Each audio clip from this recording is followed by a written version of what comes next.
오늘 하나님 우리에게 주신 말씀은 말라기 4장 6절과 마태복음 1장 1절입니다. 말라기 4장 6절과 마태복음 1장 1절입니다.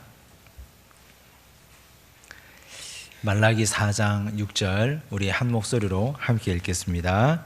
그가 아버지의 마음을 자녀에게로 돌이키게 하고 자녀들의 마음을 그들의 아버지에게로 돌이키게 하리라.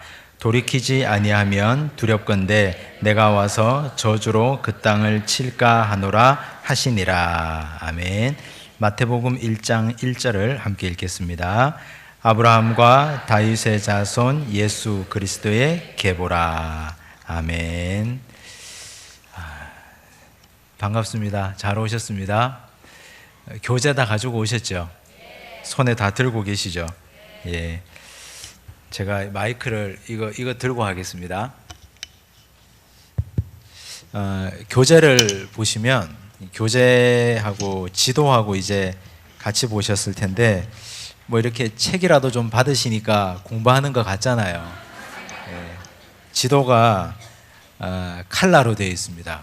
그리고 지도가 6장인데 이 6장 지도는 항상 가지고 다니시고 제가 공부할 때 뭘 펴서 같이 보자고 할지 모르니까 지도는 항상 가지고 다니시기 바랍니다. 그리고 또 우리 이 교재는 오늘부터 시작해서 12월 28일까지 늘 이 교재를 가지고 함께 공부하려고 합니다. 그래서 목차도 있고 신구약에 대한 얘기들이 쭉 나와 있는데 함께 교재를 보시면서 보겠습니다. 오늘은 1페이지를 한번 보시겠습니다. 예, 1페이지를 보시면 펴셨습니까? 네, 1페이지 보시고 지도도 함께 펴놓으시고 제가 말라기 4장 6절을 읽고 그리고 마태복음 1장 1절을 읽었는데 왜 그렇게 읽었는지 혹시 아시는 분? 그렇죠. 오늘 제목이 뭡니까? 신구약 중간사. 원래는 신구약 중간사라고 하면 안 되고 구신약 중간사라고 해야지 되겠죠. 구약이 끝나고 그리고 신약이 시작하니까 이 신약과 구약, 구약과 신약 사이에 끼어 있는 이 시간이 오늘 어떤 시간인지 함께 배우는 시간입니다.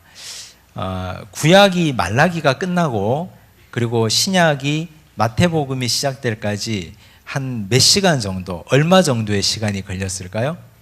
몇 년 정도? 몇 년 정도요? 430년이요. 근데 이 430년이라는 시간은 구약에 여기만 나오는 게 아니고 출애굽 시대 때도 한 번 더 나오죠.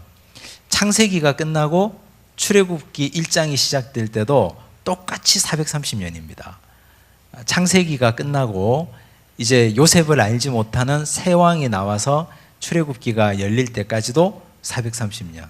이 430년간의 하나님의 침묵의 기간이 구약에도 한 번 있었고 그리고 구약이 끝나고 신약이 시작될 때까지도 430년이 있었습니다. 근데 이 430년의 시간은 굉장히 긴 시간인데 우리가 430년 이 안에서 지금 살고 계신 분 아무도 없잖아요. 한데 말라기를 읽고 마태복음을 읽을 때 그냥 한 장 펴서 그냥 훅 읽어버리면 안 된다는 얘기입니다.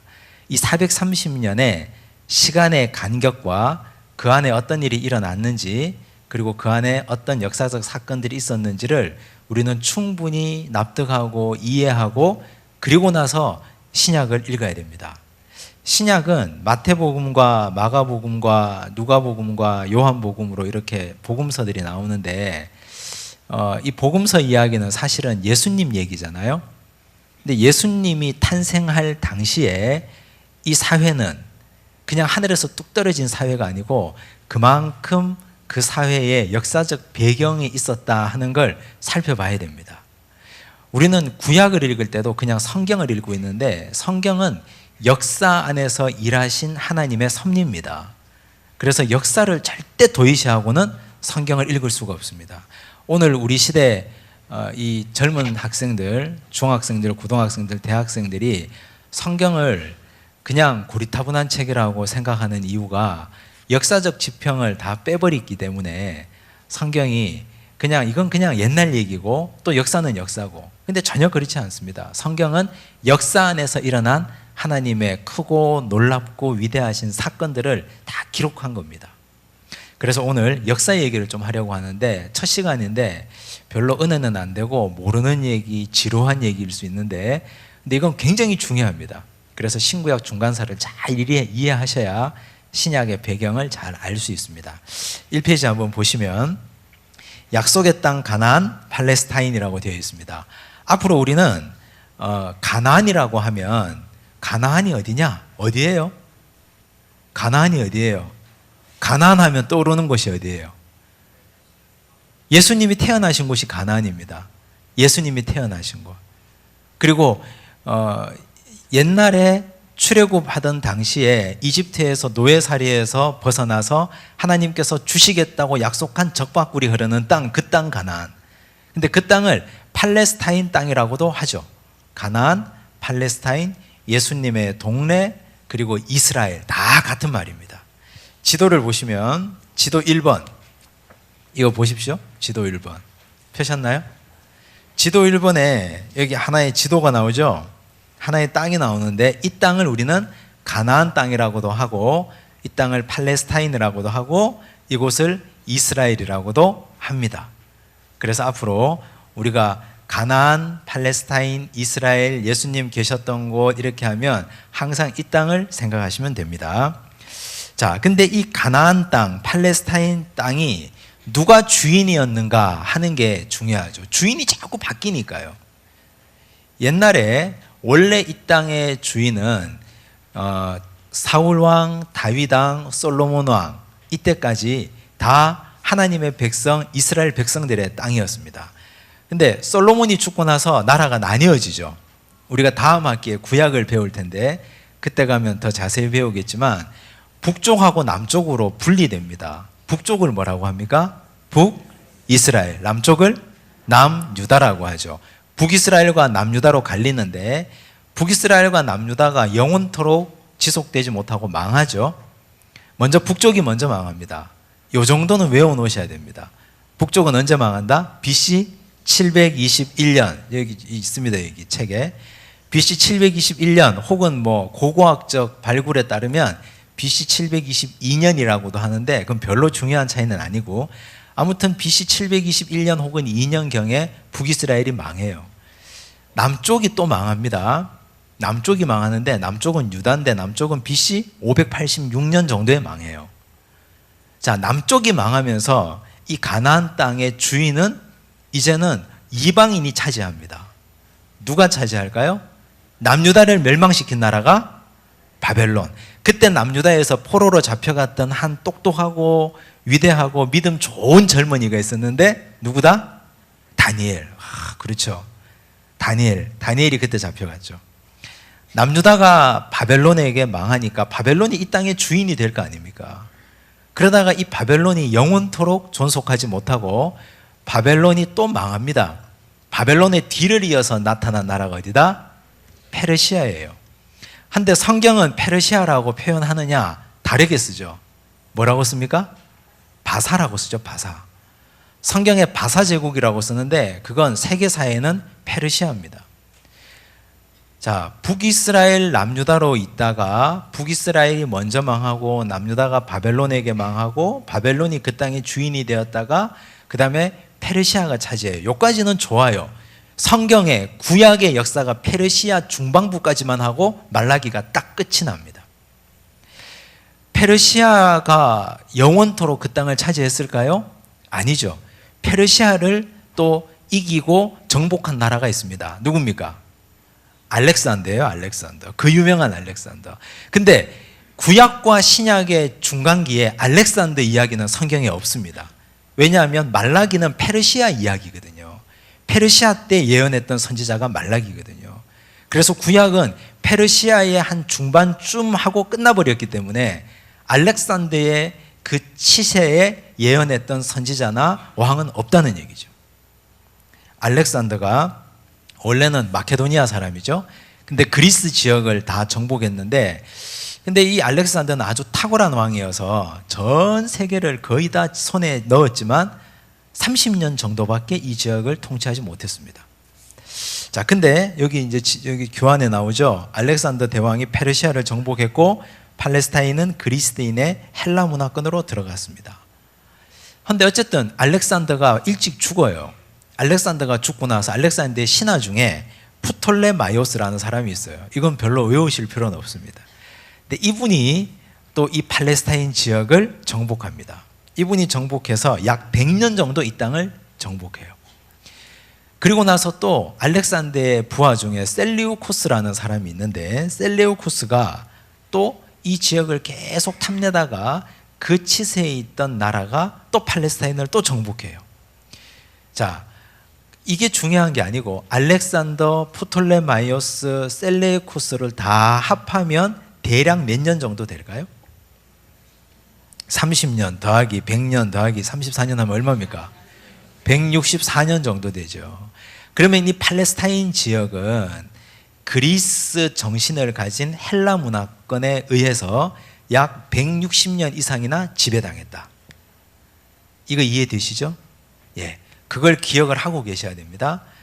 그리스 정신은 굉장히 위대한 정신이에요. 헬라 정신은.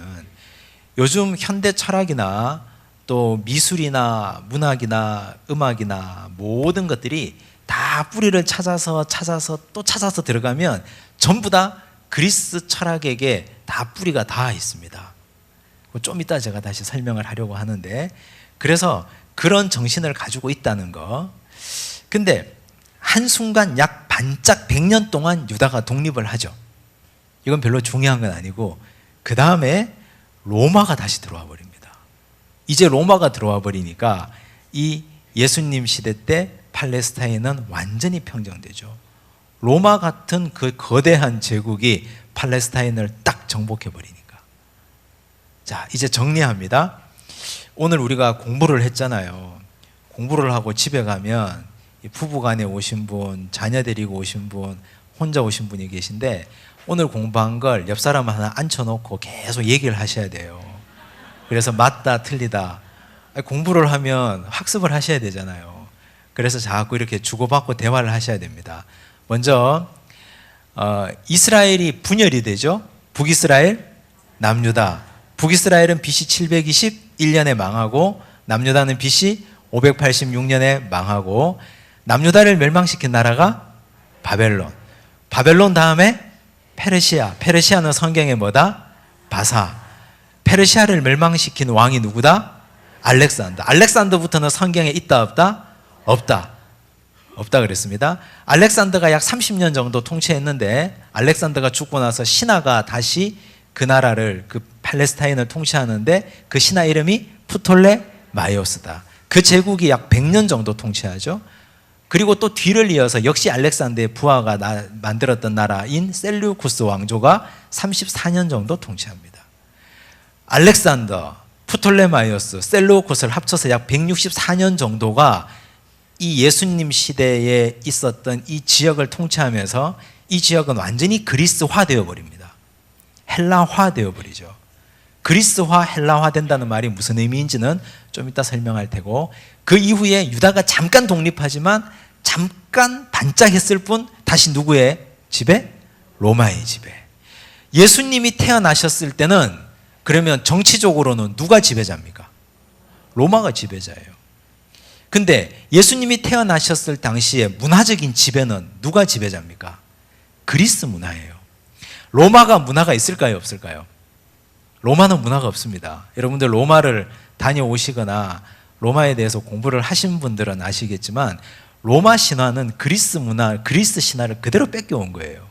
제우스가 주피터가 됐잖아요. 그리고 이 로마의 문화는 그리스 문화를 다 습작한 것에 불과합니다. 그래서 로마가 발전시킨 것은 법과 건축이에요.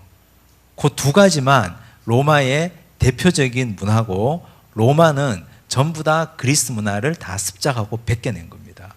그래서 예수님이 태어나셨을 당시에 정치는 로마가 지배했으나 사람들의 정신은 그리스 문화의 지배를 받았다는 거죠. 자, 그게 굉장히 중요합니다. 그래서 우리가 예수님 당시에 복음서를 보려면 예수님 당시에 왜 이렇게 사람들이 예수님을 핍박하고 왜 이렇게 사람들이 예수님을 못 살게 굴고 왜 이 사람들에게 이런 얘기를 복음서 기자들이 해야 됐느냐 하는 건 그리스 문화를 이해하지 않고는 우리가 이해할 수 없다는 거. 그래서 신구약 중간사가 중요하다는 겁니다. 이해하시겠죠? 예. 이제 하나하나 조금 더 자세하게 살펴보겠습니다. 2번 보십시오. 1페이지에 2번 보시면 우리가 이제 대략적으로 살펴봤던 바벨론입니다. 바벨론은요, 요즘으로 얘기하면 이라크입니다. 이라크 하니까 확 와닿으시죠? 예. 자, 그리고 그 다음 페르시아입니다. 바벨론 다음에 페르시아가 성경에 바사라 그랬죠? 이건 요즘으로 말하면 이란 지역입니다. 이란. 바사는, 페르시아는 이란 지역이라고 보면 되고, 이 페르시아 바사 시대 때 예언했던 선지자 이름이 여기 있어요. 에스라, 느헤미야, 에스더, 다니엘, 학개, 스가랴, 말라기. 이 사람들 다 아시잖아요, 우리는. 근데 이 사람들이 어느 나라 지배 시대 때 활동했는지는 우리는 모르고 있었는데 이 사람들이 전부 다 페르시아 지배 당시에서 활동했던 선지자들이에요. 그 중에 다니엘은 독특하죠. 다니엘은 바벨론 포로로 잡혀갔거든요. 근데 이 다니엘이 바벨론에서도 70년 동안 고위공직자로 살았고 정권이 바뀌어가지고 페르시아가 나라를 차지했는데도 여전히 그 나라에서도 정치하고 살았어요. 다니엘은 두 나라를 다 함께 섭렵했던 사람입니다. 그 정도로 보시면 되고요. 그리스 헬라 통치 시대는 그냥 읽어보시면 됩니다. 넘어가겠습니다. 이쪽. 자, 프톨레마이오스의 통치 시기. 알렉산더는 30년 정도 통치하고 죽어버렸으니까 별로 얘기할 게 없어요. 근데 이 프톨레마이오스라는 사람이 이 가나안 땅을 통치하면서 사실 통치는 프톨레마이오스 제국이 통치를 하지만 그 땅에 살고 있는 사람들은 누굽니까? 예수님 동족들 히브리인들이잖아요, 다. 히브리인들은 그래도 하나님 신앙을 버리지 못하잖아요. 하나님 신앙을 계속 가지고 사니까 성경을 읽을 거 아닙니까? 성경을 읽는데 그 사람들은 성경을 그때는 신약 성경이 없으니까 구약 성경을 읽을 거 아니에요. 근데 그 구약 성경을 히브리어로 읽을 거 아닙니까? 자기들의 언어로. 그런데 프톨레마이오스가 가만히 보니까 이 땅에 살고 있는 사람들이 성경을 사랑하고 하나님을 사랑하는데 이들의 경전인 히브리어를 우리말, 자기 프톨레마이오스 사람들의 말, 그리스 말로 번역해 줘야 되겠다고 생각한 거죠. 그리스 말로. 그래서 프톨레마이오스 통치 시대 때 히브리어 성경을 그리스 말로 번역을 합니다. 굉장히 좋은 사람이죠. 거기에서부터 자라난 2세대들은 히브리어를 잘 모를 거 아닙니까? 요즘으로 치면 어디 이민 가서 사는데 우리는 우리말을 알지만 자식들이 외국 가서 태어나면 우리말을 잘 모르잖아요. 그런데 그 나라의 언어로 성경을 번역해 줍니다. 그걸 우리는 많이 들어봤죠. 70인역이라고 들어봤죠. 목사님들이 설교할 때 간혹 70인역 이렇게 얘기하는데 그게 이때 번역된 성경입니다. 히브리어로 된 구약 성경을 그 당시 그리스 말로 번역한 것이 70인역이에요. 근데 사실은 70인역이 아니고 사람들의 흘러오는 얘기에 의하면 72인역이라고 합니다. 왜 72인이냐? 프톨레마이오스 황제가 이제 너희들의 성경을 우리말로 번역해 주겠다. 자, 히브리어에도 능하고 그리스 말에도 능한 너희들 랍비들을 뽑아오라 그러니까 각 지파마다 자존심이 있잖아요. 12지파 자존심이. 각 지파에 뛰어난 랍비들 6명씩을 다 뽑았습니다. 12지파에 6명이니까 총 몇 명이에요? 72명이잖아요. 72명을 다 뽑았는데 프톨레마이오스가 그래, 레위 지파는 창세기 번역하고 또 뭐 납달리 지파는 저 다른 거 번역하고 이런 식으로 다 나누려고 하니까 아닙니다. 우리가 통째로 구약을 다 번역하겠습니다. 각 지파별로 전부 다. 그래, 그러면 한번 해봐라. 이건 전설이에요. 그래서 해보라고 했어요. 해보라고 하니까 다 하고 나서 맞춰보니까 1.1획도 틀리지 않고 번역이 똑같았더라. 저는 잘 믿지는 않는데, 그런데 이게 그 번역의 신빙성을 더하기 위해서 유대인들이 한 말이라고 생각되는데 아무튼 그만큼 이 사람들은 구약 성경을 사랑했고 히브리어로 된 구약 성경을 그리스어로 번역하는 데 최선을 다했다는 얘기입니다. 그래서 요즘도 70인 번역이 굉장히 권위 있는 번역으로 인정받고 있죠. 그런 일도 있었습니다. 그 다음 셀레우쿠스 왕조 통치 시기도 읽어보시면 되고요. 그 다음 이제 여기 나오죠. 중요 표시에서 팔레스타인 지역의 헬라화라고 되어 있습니다. 팔레스타인 지역은 알렉산더 시대부터 프톨레마이오스 왕조 혹은 프톨레미 왕조라고도 하는데 또 셀레우쿠스 왕조에 이르기까지 그리스 지역에 기반을 둔 헬라 문화에 요출되어 있었습니다. 또 신약 성경의 많은 부분이 이런 헬라 문화를 배경으로 하고 있음을 기억해야 됩니다. 제가 아까 그리스 문화의 특징을 이제 설명을 좀 드리겠다고 했는데 그리스 문화는 가장 중요한 게 다신교예요. 그리스 문화의 가장 중요한 건 다신교. 우리 파르테논 신전에 가보면 그리스의 파르테논 신전에는 수많은 신들이 다 있잖아요. 전부 다 수많은 신들이 다 거기에 있습니다. 그리고 사도행전에 보면 사도 바울이 가서 복음 전할 때 그 신전을 보고 울컥해서 이야기한 이야기가 나옵니다. 한번 볼까요? 사도행전을 한번 찾아보겠습니다. 자, 어디쯤에 나오냐 하면 자, 사도행전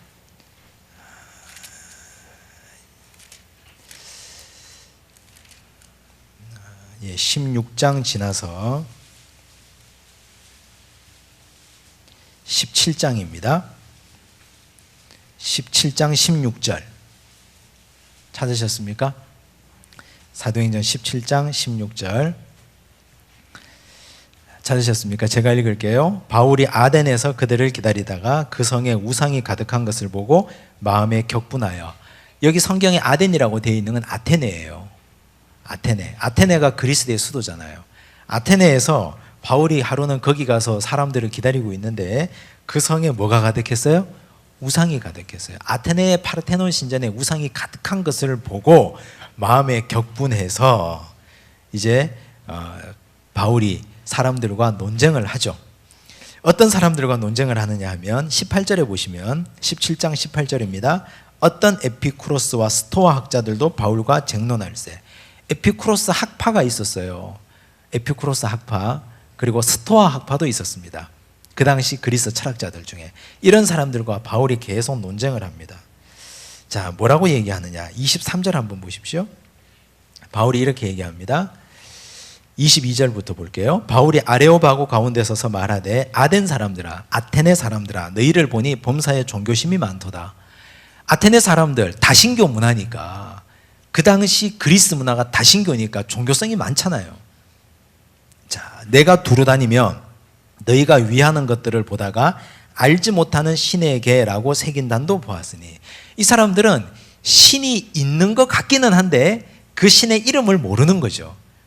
그래서 사람들이 신을 저마다 어떤 신은 제우스, 어떤 신은 뭐 이런 신 저런 신에서 신들의 이름을 수십 가지를 붙여놓고 신을 섬긴다는 얘기입니다. 그래서 예수님이 이 땅에 오실 당시에 사람들의 사고방식 가운데는 다신교적 문화가 아주 뿌리 깊게 자리 잡고 있었다. 이걸 꼭 기억하셔야 됩니다. 자, 그리고 다시 교재로 돌아오면 또 철학이 나오는데요. 철학. 또 그리스 문화라고 하면 철학을 우리가 빼놓을 수 없잖아요. 그리스 철학자 중에 아는 사람 누가 있습니까? 누구요? 소크라테스.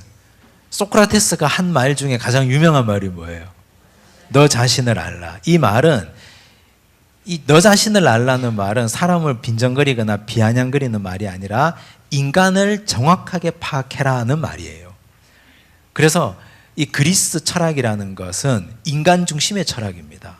신 중심이 아니고 사람 중심이에요. 사람 중심. 사람이 이 세계의 중심이다 하는 거죠. 근데 우리가 신앙이라고 하는 건 하나님 중심이잖아요. 하나님이 말씀하심으로 세상이 시작됐는데 그리스 철학은 사람 중심입니다. 너 자신을 알라부터 시작하니까. 그리고 소크라테스의 제자가 누굽니까? 소크라테스 그 다음에 플라톤 다음이 아리스토텔레스죠. 근데 고대 그리스 철학의 가장 풍성한 철학적 사유는 플라톤에게서 있었거든요. 플라톤이 가장 중요하죠. 근데 이 플라톤은 이원론자입니다. 플라톤의 이원론은 예를 들면 여기 지금 종이가 있어요. 이거 종이를 주보로 만들었잖아요. 종이를 주보로 만들었는데 이 땅에 있는 많은 종이는 책이 되기도 하고 주보가 되기도 하고 화장지가 되기도 하고 등등의 여러 가지 형태를 지닌단 말이죠. 그런데 이데아의 세계, 천상의 세계에 가면 종이의 원형이 있을 것이다. 그렇게 이 땅과 천상을 이분법적으로 분리했습니다. 마이크라는 게 있잖아요. 이거 마이크, 말을 전달하는 도구라는 게 있으면 이 도구는 다양한 형태를 지니는데 이 원형이 천상의 세계에 있을 것이다. 사랑도 있잖아요. 사랑. 내가 형제를 사랑하는 거, 이웃을 사랑하는 거, 아내를 사랑하는 거, 자녀를 사랑하는 거. 사랑의 모습들이 다양하게 다른데 그런데 진짜 본질적인 사랑은 저 천상의 세계에 있을 것이다. 그래서 플라톤은 항상 이 땅의 세계와 천상의 세계를 분리했습니다. 그럼 가장 좋은 건 어디 있다는 얘기예요? 천상에 있고 이 땅에 있는 건 천상에 있는 것의 뭐다? 그림자다. 그래서 이 땅의 것은 항상 부정하게 봤습니다. 저 천상의 것을 가장 귀하게 보고. 그리고 이 인간도요. 인간도 보면 다 생긴 게 다 다르잖아요. 사람들이. 그러니까 플라톤이 한 말은 생긴 것이 다 다른 인간이 있는데 천상에 가면 인간의 원형이 존재한다. 이 땅에 살아가는 모든 인간들은 저 천상에서 벌받아서 내쫓김 당한 인간들이다. 그래서 육체를 영혼의 감옥이라고 표현했습니다. 이 육체는, 내 육체는 영혼의 감옥이다. 그래서 가장 위대한 죽음이 뭐다? 명분 있는 죽음이에요. 가장 가치 없는 죽음은 늙어 죽는 거예요. 플라톤에 의하면. 그래서 국가를 위해서 전장에 나가가지고 죽을 수 있는 명분을 플라톤이 만들어줬다니까요. 플라톤이 쓴 책 국가라는 책에 보면 장수가 국가를 위해서 전장에서 죽는 걸 그걸 가장 가치 있는 죽음이라고 얘기했습니다. 그래서 소크라테스가 독배를 마시잖아요. 악법도 법이라고 하고. 죽음은 곧 뭐다 그러면 감옥으로부터 해방이잖아요. 근데 자살은 하면 안 돼요. 왜냐하면 아직까지 천상에서 내린 벌이 나에게 다 해소가 안 됐기 때문에, 이 벌을 덜 받았기 때문에. 근데 전쟁을 하다가 죽는 거나 그렇게 사약을 내려서 독배를 먹고 죽는 거나 그런 건 명분 있는 죽음이기 때문에 죽음을 가치 있게 받아들였습니다. 그래서 고대 그리스 용사들이 가서 용감하게 싸우다가 다 죽잖아요. 그게 그 당시 그리스 사람들의 정신세계예요. 그러면 육체를 어떻게 생각하겠습니까? 그 사람들은. 육체가 귀합니까? 육체는 더럽고 악한 거예요. 빨리 벗어버려야 될 거. 육체는 아무튼 더러운 거예요. 다만 이 육체를 빨리 벗어야 내 이 정신이 저 천상으로 빨리 해방돼서 갈 수 있는 거죠. 그러다 보니까 예수님 시대 때도요, 하늘에 하나님의 아들, 저 천상에 있는 저 천상의 지배자의 아들이 이 더러운 육체를 입고 왔다는 걸 사람들은 도무지 이해할 수 없는 거죠. 그런 정신세계에 살아가는데, 그렇게 알렉산더, 프톨레마이오스, 셀리오쿠스까지 내려오면서 그런 정신을 가지고 왔고, 로마는 그리스 문화를 그대로 수용했는데, 수백 년 동안 그런 정신을 가지고 살아갔는데 갑자기 하나님의 아들인 예수가 이 육체를 입고 왔다. 육체가 이렇게 더러운데 우리는 이 육체를 빨리 탈출해야 될 감옥이라고 생각했는데, 그러면 하늘에서 벌 받아서 감옥에 왔나? 사람들은 못 받아들이는 거예요. 그걸. 이해가 되시죠? 그래서 그때 생긴 이단들이 영지주의자들이 생기는 겁니다. 영지주의 들어보셨습니까? 영지주의가 그런 거예요. 영지주의는 육체는 악한 것이고 영혼만 귀한 거예요. 지식만 귀한 거고. 그러다 보니 두 부류가 생깁니다. 몸을 보는 두 부류가. 첫 번째 부류는 몸이 악하니까 어떻게 하겠습니까? 이왕 버린 몸 막 살겠죠. 이제. 아니 이왕 더러웠는데 어차피 내가 이 더러운 육체의 감옥인데, 이 몸은 내 영혼이 담겨있는 이 몸은 내가 막 살아도 상관없는 거니까, 어차피 감옥이니까. 그래서 쾌락주의자들이 생깁니다. 아까 우리가 사도행전 17장에서 읽었던 에피쿠로스라는 사람들이 쾌락주의자들이에요. 몸을 함부로 막 씁니다. 그래서 음행을 일삼고 부어라 마셔라 즐기자 그러고 막 살아요. 그래도 영혼에는 아무런 영향을 준다고 믿지 않았으니까. 예수님 시대 때 음행이 왜 문제가 됐느냐, 고린도 교회에, 나중에 우리가 고린도전서나 후서를 읽어보면 고린도 교회의 음행이 굉장한 문제였거든요. 근데 이걸 사람들은 죄라고 여기지 않습니다. 몸이 악한데 이 몸으로 내가 뭘 하든 당신이 왜? 예수님이 몸의 성결을 얘기하면 사람들이 듣질 않아요.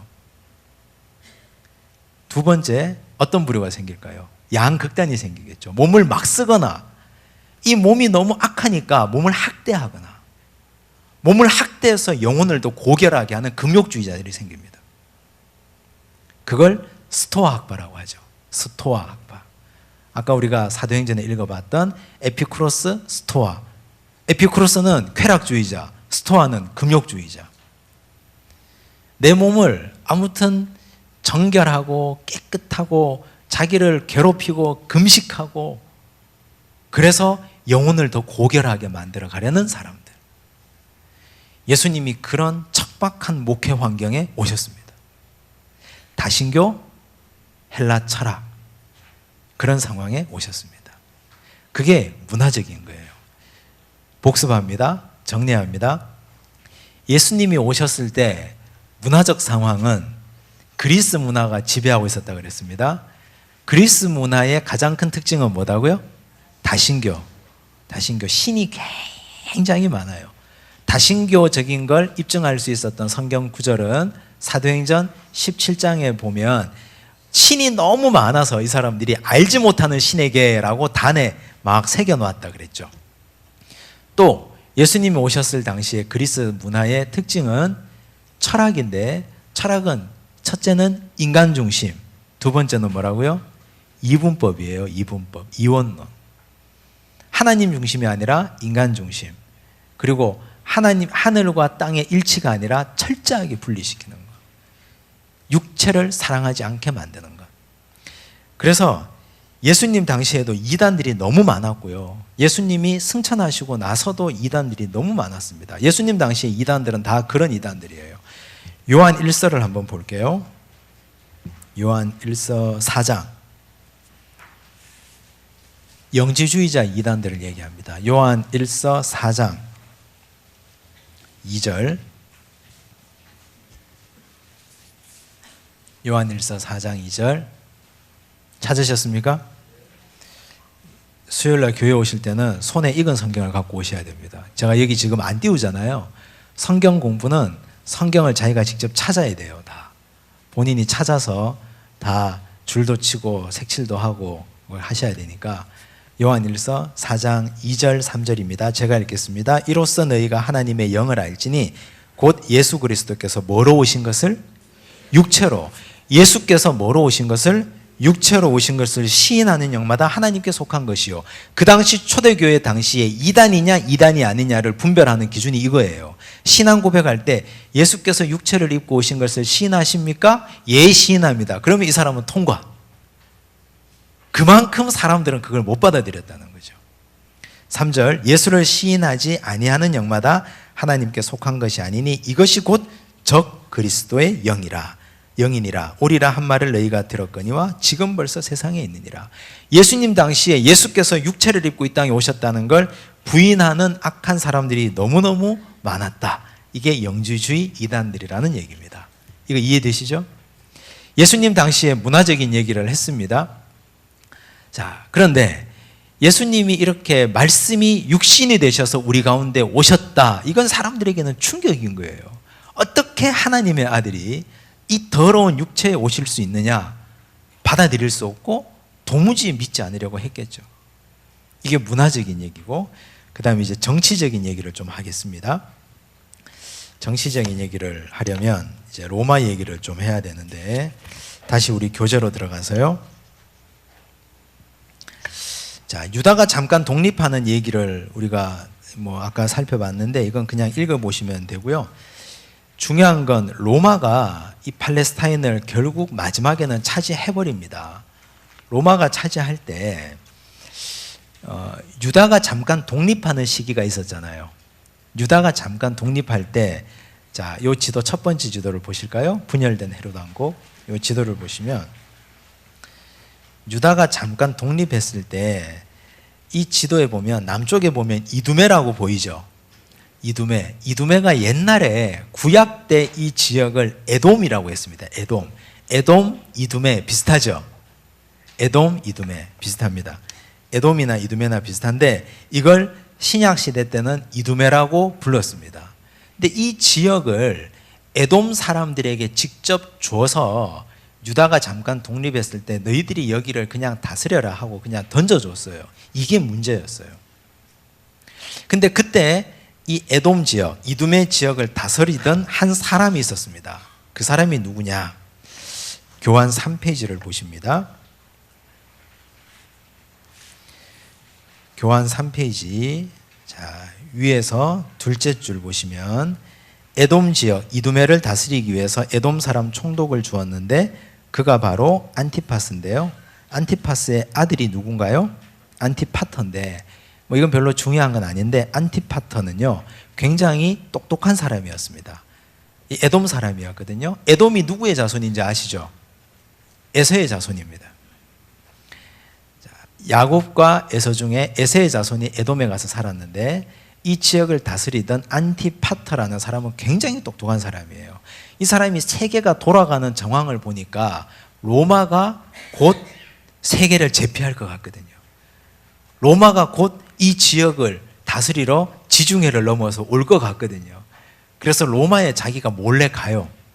로마에 가서 이렇게 제안을 합니다. 당신들이 여기에다가 군사를 내려주면 내가 에돔 지역의 뒷문을 열어줄 테니 올라가서 예루살렘을 접수하십시오. 올라가서 팔레스타인 땅을 잡아 드십시오.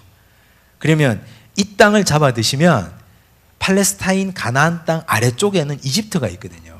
이집트는 나일강도 있고 비옥한 삼각주가 있습니다. 그래서 로마로서는 빨리 팔레스타인 가나안 땅을 차지해야 이집트를 먹을 수가 있습니다. 그래서 로마가 네가 그렇게 해준다면, 그래서 팔레스타인과 가나안 땅을 우리가 차지한다면 이 팔레스타인 땅의 지배권을 너희에게 주마. 그렇게 하고 왔죠. 로마에 나중에 나오죠. 자, BC 63년 로마의 폼페이 장군이 들어옵니다. 에돔 지역으로 들어와요. 그때 안티파터가 몰래 뒷문을 열어주죠. 그냥 무혈입성합니다. 그리고는 로마에 의해서 완전히 팔레스타인은 다 장악당하게 됩니다. 그러고 나서 로마는 그때부터 통치를 누구를 통해서 하느냐? 안티파터를 통해서 하는 거예요. 안티파터가 이름을 바꿉니다. 뭐로? 헤롯으로 이름을 바꿉니다. 안티파터가 헤롯 대왕이 되죠. 그래서 이 헤롯 대왕이 로마에 가가지고 협상을 하고 이 가나안 땅의 지배권을 사죠. 하나, 이 로마가 바보입니까? 로마가 바보는 아니잖아요. 그렇다고 헤롯에게 이걸 다 주겠어요? 지배는 네가 하지만 나도 관할하는 사람을 보내겠다. 감시자를 보내겠다. 해서 보낸 게 누굽니까? 총독이에요. 로마 총독. 로마 총독 제일 유명한 사람이 누구예요? 우리가 잘 아는 빌라도 아니에요? 빌라도. 굉장히 복잡해졌어요, 지금. 예수님 당시의 정치적 상황은 정치적으로는 헤롯이 대왕이 돼가지고 다스리고 있고 그들을 감시하기 위해 가지고 로마에서 또 총독이 와 있어요. 법은 어느 나라의 법을 따를까요? 로마의 법을 따르는 거죠. 예수님이 돌아가실 때 로마법에 의해서 처형했잖아요. 헤롯도 사람을 죽이고 살리고 할 수는 없어요. 헤롯은 단지 세금을 징수해 가지고 로마에다가 상납할 뿐. 헤롯은 여기에서 또 자기의 지배권을 차지하고 있습니다. 결국 에서의 자손이 야곱의 자손들을 지배하는 역사적 아이러니가 여기에서 생겨나게 되죠. 한번 생각해 보세요. 근데 헤롯 왕 입장에서는 자기가 어떻게 해가지고 이 가나안 전 지역의 통치권을 손에 넣었는데 갑자기 동방박사라는 사람이 3명이 와가지고 왕이 태어난답니다. 큰 별을 우리가 봤습니다. 왕이 어디에서 나는지 아십니까? 이러면 화가 나겠어요, 안 나겠어요? 불안하겠어요, 안 불안하겠어요?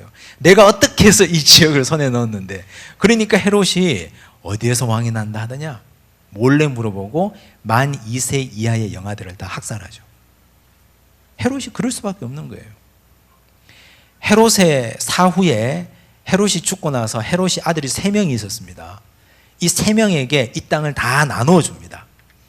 헤롯의 아들 3명을 우리는 뭐라고 부르느냐? 분봉왕이라고 부릅니다. 분봉왕. 아버지 헤롯과 아들 헤롯을 구별하기 위해서 우리는 아버지 헤롯을 대헤롯이라고 하죠.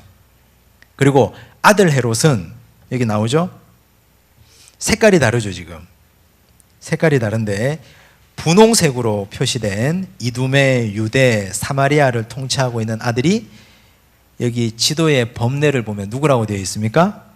아켈라오라고 되어 있죠. 헤롯 아켈라오. 그리고 또 약간 보라색으로 표시된 갈릴리, 예수님이 주로 활동하셨던 갈릴리를 통치했던 헤롯이 누굽니까? 안티파스예요. 헤롯 안티파스. 그리고 또 갈릴리 오른쪽에 가올라니티스, 바타네아, 드라고닛, 아우라니티스 이쪽 지역을 통치했던 왕은 헤롯 빌립이에요. 아무튼 아버지 헤롯이 죽고 나서 아들 헤롯 3명이서 또 갈라먹게 하고 있습니다. 이걸 분봉왕이라고 하죠. 정리합니다. 이제 저를 보시고 예수님이 태어나셨을 때 정치적인 세력 제일 꼭대기에는 누가 있어요? 로마가 그래 네가 다스려라 하고 준 로마에게서 지배권을 산 세력은 누구요? 헤롯. 원래 헤롯은 어디 출신이다? 에돔 사람이에요. 그리고 대헤롯이 죽고 아들 헤롯이 다 갈라먹었다 그랬죠. 근데 사람을 죽이고 살리고 로마의 법을 집행하는 사람은 누구다? 총독이에요. 총독. 예수님 당시에는 빌라도. 그래서 지금 로마, 에돔, 헤롯 총독이 있고요. 거기 또 하나 더 있어요. 누가 더 있느냐? 거기에 기생해서 백성들의 피를 빨아먹고 있는 목사들이 있어요. 종교 지도자들, 종교인들. 원래 대제사장은 한 번 되고 나면 대제사장은 종신직이잖아요. 근데 예수님 시대 때 복음서를 보면 그 해의 대제사장이라는 말이 나와요. 그 말은 대제사장이 1년마다 바뀌었다는 말이잖아요. 1년마다 대제사장을 왜 바꿨을까요? 헤롯 왕가에서 어차피 이 지역을 통치하려면 종교적으로 통치할 수밖에 없는데 종교적인 대표성을 지닌 자가 누구다? 대제사장이죠.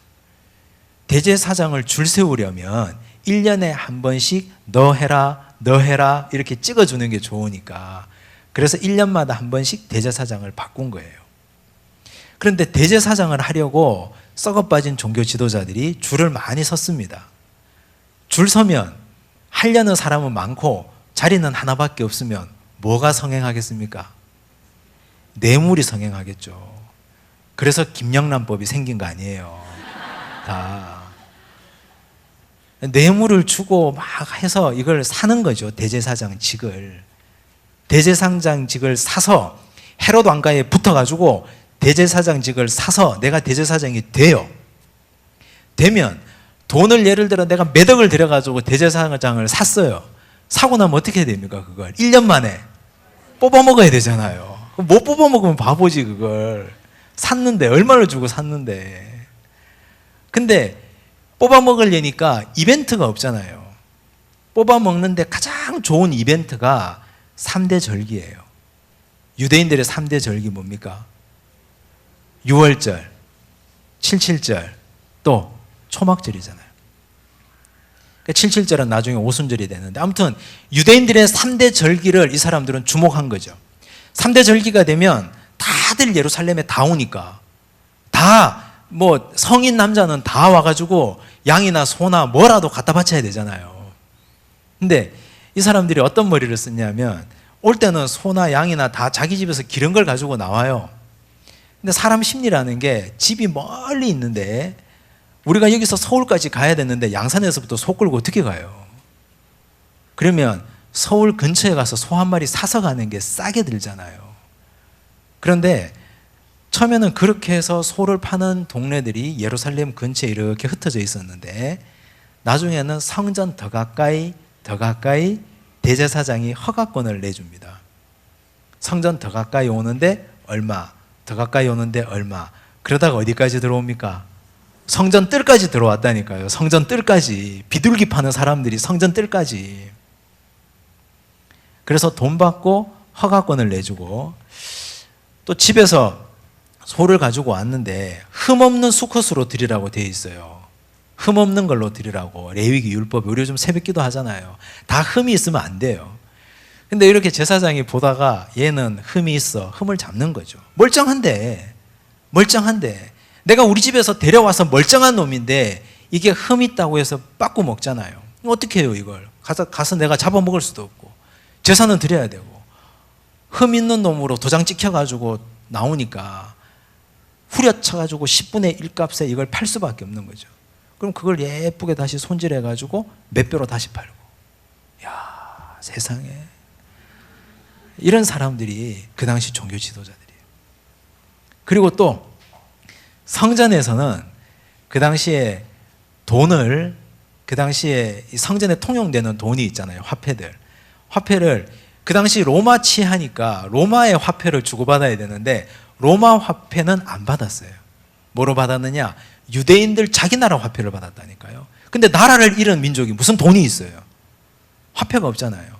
근데 로마 돈으로 유대인들의 성전에 통용되는 화폐를 사라고 한 거죠. 부르는 게 값이에요.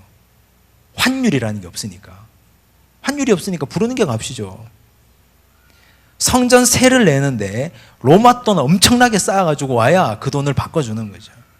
그렇게 돈 장사하고 살았어요. 예수님 시대 때 나오죠. 돈 바꾸는 자들의 상을 엎으셨다. 예수님이 화날만 해요, 안 해요? 화날만 하잖아요. 예수님이. 그래서 그 당시 종교 지도자들이 그런 상황에서 서민들의 등쳐먹고 피 빨아먹고 살았다는 거죠. 근데 예수님이 나타나가지고 상을 뒤집었고 성전을 뒤집으니까 예수님을 어떻게 하고 싶겠어요? 죽이고 싶죠, 당연히. 죽이고 싶죠. 그래서 예수님을 죽인 거예요. 다 죄목을 하나 씌워가면서. 그런 악한 인간들이 살았습니다. 자, 정리합니다. 이제 예수님 시대 때, 이게 나중에 집에 가셔가지고 해보셔야 돼요. 나중에 시험 칠 거예요, 제가. 자, 예수님 시대 때 문화적인 상황. 예수님 시대 때 문화는 다 잊어버려도 되는데 그리스 문화가 지배적이었다. 이걸 꼭 기억하셔야 됩니다. 그리스 문화의 특징은 첫째 뭐다? 다신교. 또 그리스 문화의 두 번째는 인간 중심. 또 그리스 문화의 세 번째는 뭐다? 이원론이에요, 이원론. 첫째 다신교, 두 번째 인간 중심, 세 번째 이원론. 그러다 보니 이원론으로 가다 보니 육체를 악하게 여기고 부정하게 여긴다. 영혼만 귀하다. 예수님이 이 땅에 오신 걸 사람들은 이해하지 못하고 믿지 못했다. 그래서 이단들이 생겨났다. 예수님 시대 때 정치적인 상황 정리하면 제일 꼭대기에 누가 있었다? 로마가 있었죠. 그 아래 누가 있었다? 헤롯은 에돔 사람이죠. 그 아래 누가 있었다? 그 아래도 아니죠. 헤롯하고 로마 사이에 비슷하게 있는 사람이 누구다? 총독이죠, 총독. 그리고 헤롯에게 붙어가지고 돈 갖다 바치고 종교권을 사려고 하는 사람이 누구다? 대제사장, 종교 지도자 집단들이에요. 그 집단들이 그 당시에 있었다. 예수님이 나중에 십자가에 달려 돌아가실 때를 보면 그걸 알 수 있습니다. 예수님을 체포한 사람은 누구예요? 유대인들이에요. 체포해서 제일 처음에 어디로 갔어요? 대제사장의 뜰로 갔습니다. 그 다음에 어디로 갔어요? 그 다음에 빌라도에게 갔어요. 빌라도에게 아니고 그 다음에 또 자기들 관정으로 갔어요. 관정으로 갔다가 또 빌라도에게 갔어요. 빌라도에 갔다가 빌라도가 죄가 없는 것 같다 하니까 다시 또 자기들 공회로 왔어요. 그러다가 또 헤롯에게 갔어요. 헤롯에게 갔다가 또 빌라도에게 가요. 다 공을 떠넘기잖아요. 마지막에 빌라도가 손을 씻고 내어주니까 그를 십자가에 못 박은 거죠. 로마 법에 의해서. 나중에 우리 예수님 재판을 살펴보면 이런 복잡한 정치적 상황이 다 나옵니다. 이걸 오늘 꼭 기억하시기 바랍니다. 그래서 신구약 중간기를 보면 먼저 바벨론, 페르시아, 그 다음에 알렉산더 제국은 약 164년 동안 지속됐는데 그때는 다 그리스 문화권이었다. 잠깐 독립했으나 그게 길게 가지 못하고 다시 로마에 의해서 예수님 시대는 지배당하게 된다. 이 복잡한 시대에 예수님이 오셨다. 그래서 다음 주부터는 우리가 예수님 얘기를 본격적으로 좀 보려고 합니다. 숙제 있습니다.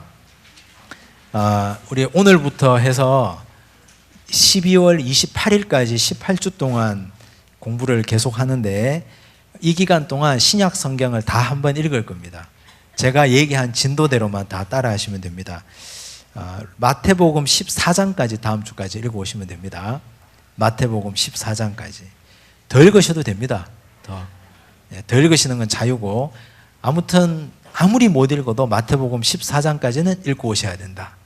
만약에 이걸 읽어 오시지 않으면 우리가 다음 주 마태복음을 공부하는데 상당한 에러를 초래하게 되니까 마태복음 14장까지 꼭 읽어 오시기 바랍니다. 그리고 들어오실 때 출석표 받으셨죠? 왜 출석표를 나눠주냐 하면 18주 가운데 3번까지는 용서를 하는데 4번부터는 수료가 불가하십니다. 수료하고 말고가 뭐가 중요하냐? 시간이 지나면 굉장히 중요함을 뼈저리게 느끼실 겁니다. 제가 지금 말은 못하지만 아무튼 성경 공부를 우리가 성실하게 하고 공부를 하고 신약을 공부하고 구약을 공부하고 했다는 걸 확인을 해야 되니까 출석표에다가 이름 써서 꼭 제출하고 가시기 바랍니다. 그리고 이 자리에 못 오시는 분들은 유튜브에서 들으실 수 있습니다. 아까 방송에서 오늘 잘 안 된다고 그랬는데 지금 되나요? 됩니까? 예, 된다고 그러시네요. 그래서 유튜브를 통해서 볼 수 있는 걸 주보에 게시를 할 테니까 보시고 유튜브 본 건 우리가 어떻게 제가 확인할 길이 없잖아요.